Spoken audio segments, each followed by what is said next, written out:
You probably have seen this video surface recently. It's been everywhere. Usually you're not very political, but this caught your attention.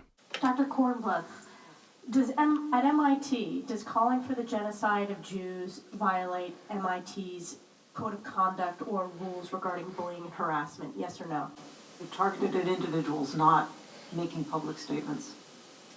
Yes or no? You might go, okay, I guess. Ms. McGill, at Penn, does calling for the genocide of Jews violate Penn's rules or code of conduct? Yes or no? If the speech turns into conduct, it can be harassment, yes. I am asking specifically calling for the genocide of Jews. Does that constitute bullying or harassment? If it is directed and severe or pervasive, it is harassment. So the answer is yes. It is a context-dependent decision, Congresswoman. Wait, that's dependent on context?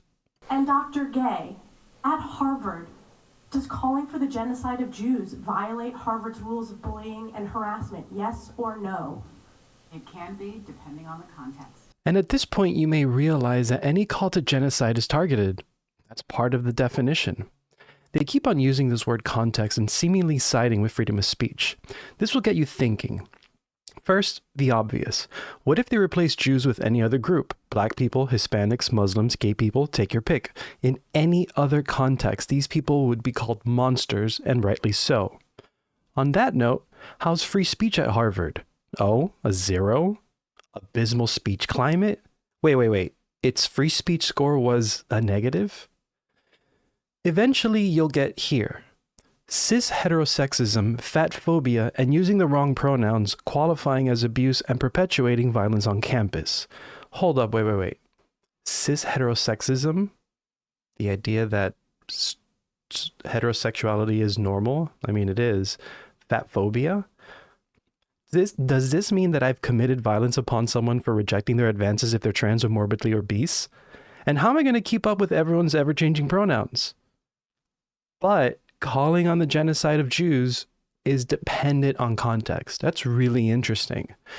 And now, regardless of the questions you may have, eventually you will stumble upon this line of thinking.